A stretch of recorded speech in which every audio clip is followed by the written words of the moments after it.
Panorama group, जो सोचता है वो करता है। नमस्कार, आप देख रहे हैं न्यूज़ हाट। मैं हूं कुमार कुमार। हर दिन की तरह हम आज फिर से हाजिर हैं दिल्ली की खबरों को लेकर। आखिर दिल्ली में क्या क्या राजनीतिक घटनाएं हो रहे हैं, आज हम आपको बता रहे हैं कि वक्फ बिल पास होने के बाद जो है बीजेपी नेता शहनवाज हुसैन को जान से मारने की धमकी मिल रही है। और इसके आगे हम और बताएंगे कि वक्फ बिल के खिलाफ जो है कई पार्टियां सुप्रीम कोर्ट का रुख किया है कि वक्फ बिल जो है सुप्रीम कोर्ट में चुनौती दिया जाए और इसे किस तरीके से निष्क्रिय किया जाए। और तीसरी सबसे बड़ी खबर है आज का आज जो आरटीआई में खुलासे हुए अरविंद केजरीवाल के घर में हर साल इतने करोड़ खर्च हो रहे थे और इसको लेकर बीजेपी के दिल्ली प्रदेश अध्यक्ष वीरेंद्र सचदेवा ने बड़ा खुलासा किया है। और तीसरी सबसे बड़ी खबर है मनीष सिसोदिया को लेकर। मनीष सिसोदिया जो पूर्व शिक्षा मंत्री और डिप्टी सीएम दिल्ली के थे, उन्होंने बीजेपी पर निशाना साधते हुए कहा है कि जिस तरीके से लगातार जो है शिक्षा को लेकर बीजेपी लगातार कह रही है कि शिक्षा को हम अलग क्रांति लाएंगे, वो कहीं ना कहीं हवा हवाई है। और कहीं ना कहीं अरविंद केजरीवाल ने जिस तरीके से काम किया था दिल्ली में, वो जो है पूरी तरीके से बंद किए जा रहे हैं। और चौथी सबसे बड़ी खबर है कि किस तरीके से अब जो है आज गौ माता के लिए दिल्ली में जिस तरीके से मुख्यमंत्री रेखा गुप्ता लगातार कई जगहों का दौरा कर रही थी। इस दौरान जो है उत्तर पूर्वी दिल्ली में एक फ्लाईओवर पर गाय जो है फ्लाईओवर पर पाई जाती है। उसके बाद से उन्होंने एक बड़ा गौशाला बनाने का निर्णय लिया और दिल्ली में गौशाला बनाने के लिए है 40 करोड़ का जो है बजट आवंटन किया। इसको लेकर हम पूरे डिटेल से बताएंगे आखिर दिल्ली में इन सारी खबरों में जो है आखिर क्या है। सबसे पहले खबर बता देते हैं कि बीजेपी के राष्ट्रीय प्रवक्ता शहनवाज हुसैन को जान से मारने की धमकी मिली है। वो इसलिए चूँकि उन्होंने वक्फ बिल को जो है समर्थन दिया था। और चूँकि आपको बता दें कि राज्यसभा और लोकसभा में वक्फ बिल पास हो गया है, इसके कारण से उन्होंने फेसबुक पे पोस्ट किया था। उन्हें लगातार जान से मारने की धमकियाँ मिल रही है और फेसबुक के सोशल मीडिया के माध्यम से भी उन्हें जान से मारने की धमकियाँ मिल रही है। उसके बाद से शहनवाज हुसैन ने साफ कहा है कि मैं सच्ची बात करता हूँ। CAA पर भी चीख कर मैं कहता था कि बिल मुसलमानों के हित में नहीं है, लेकिन तब कितना बड़ा धरना हुआ था। इसको लेकर कहीं ना कहीं राजनीति गर्मा गई है।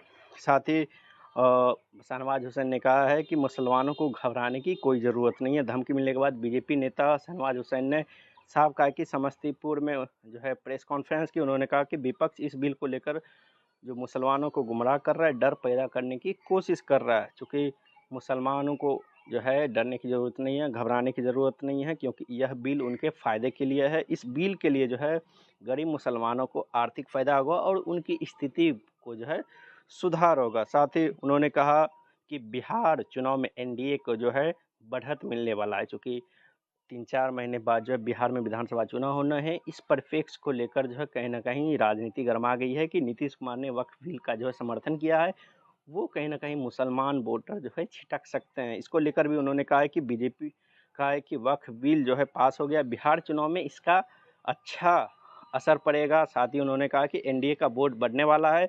जदयू में जो कथित नेता पार्टी छोड़कर जा रहे हैं, वो कोई बड़े नेता नहीं है, ना ही उन्हें कोई जानता था। साथ ही उन्होंने कहा कि जदयू, लोजपा और हम पार्टी के समर्थन से संसद में जो है वक्फ बिल पास हो गया। यह गरीब मुसलमानों, अनाथों और विधवाओं के अधिकारों को जो है सुरक्षित करेगा। साथ ही उन्होंने कहा कि जो प्रभावशाली लोग हैं वक्फ संपत्तियों पर कुंडली मारकर बैठे हैं, उन्हें जो है उन्हें लूटने की छूट मिली थी, अब उनकी लूटने की छूट जो है खत्म होने वाली है। इसको लेकर कहीं ना कहीं राजनीति गर्मा गई है। दूसरी तरफ जो है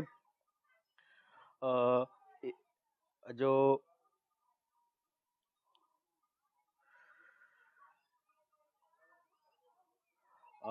राम मंदिर कृष्ण जन्मभूमि न्यास की राष्ट्र अध्यक्ष दिनेश फलहारी जो आज देश के प्रधानमंत्री को वक्फ बिल पास होने के बाद उन्होंने खून से एक पत्र लिखा है। उन्होंने इस पत्र में क्या लिखा है हम आपको बताते हैं। इस वक्फ बिल के लेकर ही है। उन्होंने लिखा है कि देश के प्रधानमंत्री श्रीमान नरेंद्र मोदी को अपने खून से जो है मैं ये पत्र लिखकर मांग करते हुए, साथ ही उन्होंने कहा कि सनातन बौद्ध धर्म जो है स्थापना किया जाए और इस बिल को जो है पास किया जाने पे जो है कोटि कोटि धन्यवाद वो कर रहे हैं। साथ ही उन्होंने कहा है कि इस बिल के पास होने के बाद जो भी ज़मीन है, संपत्तियां हैं, वहां पर जो है अस्पताल और स्कूल खोले जाए और जो भी अवैध संपत्तियों को कब्जा कर रखा है उन्हें खाली करने का आदेश जो है पूरी तरीके से होना चाहिए। चूँकि जिस तरीके से लगातार वक्फ बिल को लेकर जो है माहौल क्रिएट किया जा रहा है, लगातार विपक्षी पार्टियां के ऊपर जो आरोप लगा रही है एनडीए, वो कहीं ना कहीं निराधार है। दूसरी सबसे बड़ी खबर है मनीष सिसोदिया को लेकर। मनीष सिसोदिया ने बीजेपी पर पलटवार किया है। मनीष सिसोदिया ने अचानक दिल्ली में फीस जो स्कूल फीस भरने को लेकर जो है भाजपा पर निशाना साधा है। उन्होंने कहा कि जब से दिल्ली में भाजपा सरकार बनी है रोजाना दिल्ली के लोगों के लिए जो है उल्टा काम जो है हो रहा है। साथ ही उन्होंने कहा कि पावर कट्स फिर से लगने शुरू हो गए। अभी सबसे बड़ी चिंता है स्कूलों में फीस बढ़ोतरी को लेकर। लगातार जो है प्राइवेट स्कूल मनमाना फीस वसूल रहे हैं। साथ ही उन्होंने कहा कि हम अपने कार्यकाल के समय यह मनमानी रुकवा दी थी। साथ ही उन्होंने कहा कि 2015 में एक एक स्कूल का ऑडिट करवाया था कि किस स्कूलों में कितनी फीसें हैं और उसे कम किया जाए। साथ ही उन्होंने कहा कि सीएजी इम्प्लीमेंट सीए के हर स्कूल का जो है ऑडिट करवाया। वो केवल उन स्कूलों में फीस बढ़ाने की जो परमिशन दी गई जहां कम फीस थी, जिसके पास पैसा बढ़ा था उन्हें हम फीस बढ़ाने की मंजूरी नहीं दी। इस दौरान स्कूलों में बड़े से बड़े वकील हमारे खिलाफ आ गए कोर्ट में, मगर दिल्ली सरकार ने उसके खिलाफ जो है केस लड़ा। हमने दिल्ली की जनता को लूटने के लिए रोका था। कई स्कूलों ने मनमानी तरीके से जो स्कूल फीस बढ़ा दी थी। इसको लेकर कहीं ना कहीं बीजेपी पर आम आदमी पार्टी के नेता मनीष सिसोदिया हमलावर है। साथ ही उन्होंने कहा कि सलमान पब्लिक स्कूल की 9,000 से बढ़ाकर 11,000 कर दी, यानी स्कूल की फीस जो है 9,000 थी पहले, अब 11,000 कर दी। इसी प्रकार जो है प्राइवेट स्कूल जहां बच्चों की जो पढ़ाई होती है प्राइवेट स्कूलों में, वहाँ 11% जो है फीस बढ़ा दी। साथ ही उन्होंने कहा कि सरकार को कोई फर्क नहीं पड़ता है कि स्कूलों की फीस बढ़े या कम सुविधा मिले। इसको लेकर कहीं ना कहीं राजनीति दिल्ली में गरमा गई है। बीजेपी और आम आदमी पार्टी आमने सामने आ गई है। साथ ही उन्होंने कहा कि इसकी जो है जांच होनी चाहिए कि इसके पीछे कौन है, ये फीस बढ़ाने वाले माफिया कौन है। साथ ही उन्होंने कहा कि दिल्ली के लोगों को इतने बड़े पैमाने पर लूट हो रही है, इसकी सीबीआई जांच होनी चाहिए। उन्होंने सीबीआई जांच की मांग कर दी कि आखिर दिल्ली के प्राइवेट स्कूलों में इतनी फीस अचानक किसके दबाव में बढ़ाया गया, किसकी साजिश है। इसको लेकर कहीं ना कहीं आम आदमी पार्टी और बीजेपी के बीच है तल्खियां बढ़ गई है।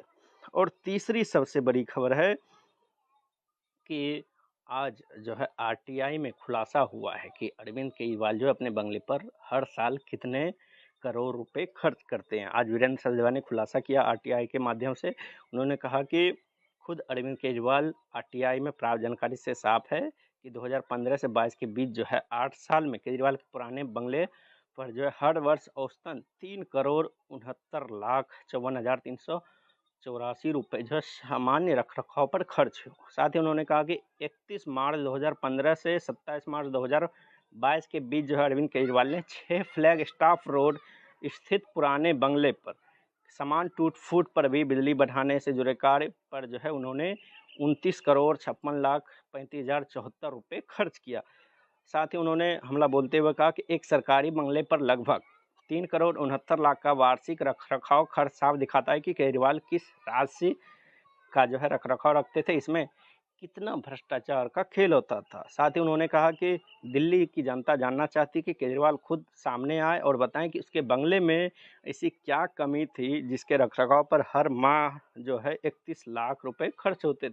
कहीं ना कहीं आरटीआई के माध्यम से खुलासा हुआ और इस जो है राजनीति गर्मा गई है अरविंद केजरीवाल को लेकर। आपको पहले भी बता दें कि जब शीश महल बना था उसको लेकर कहीं ना कहीं पर्दाफाश हुआ था विधानसभा चुनाव के दौरान। बीजेपी ने विधानसभा चुनाव के दौरान जो है इसे चुनावी मुद्दा बनाई थी कि किस तरीके से अरविंद केजरीवाल ने लगातार भ्रष्टाचार किए और लगातार कई घोटालों में आरोपी बनाएगा और घोटाले की जांच में जो है वो इधर से उधर भागते रहे। तो कहीं ना कहीं फिर से राजनीति अरविंद केजरीवाल के पुराने बंगलों को लेकर जो है गर्मा आ गई है। चौथी खबर है दिल्ली से जुड़ी ही दिल्ली से जो जुड़ी है, चूँकि दिल्ली में आवारा पशु जो है लगातार इधर घूमते हैं, लगातार जो है दुर्घटनाएं होती रहती। इसको लेकर रेखा गुप्ता जो है एक बजट का आवंटन किया है कि आवारा पशु जो है एक गौशाला में रहें और इसको लेकर कहीं न कहीं एक बजट का प्रावधान किया है कि 40 करोड़ बजट के माध्यम से जो है एक गौशाला बनाया जाए और इसमें जितने भी आवारा पशु हैं, उसे जो है इस गौशाला में रखा जाए। साथ ही उन्होंने कहा कि गौ माता की सुरक्षा और संरक्षण को लेकर जो है दिल्ली सरकार जो पूरी तरीके से प्रतिबद्ध है। दिल्ली में घुमनहेरा गाँव के आधुनिक मॉडल गौशाला के लिए 40 करोड़ का बजट जो है आवंटित किया है। गौशालाओं के संचालन, चारा, दवाइयाँ और संसाधन की उपलब्धता जो है सुनिश्चित की जाएगी। इसको लेकर कहीं न कहीं लगातार रेखा गुप्ता ने एक जगह सोशल मीडिया और मीडिया के माध्यम से बताया था कि किस तरीके से एक फ्लाईओवर पर वो जा रही थी। इसी दौरान जो है लगभग 15 से 20 आवारा पशु गाय जो है सामने आ जाती है। इसको लेकर कहीं न कहीं उन्होंने अधिकारियों को फटकार लगाई थी। तो आज के लिए बस इतना ही, तब तक देखते रहिए न्यूज़ 8। धन्यवाद।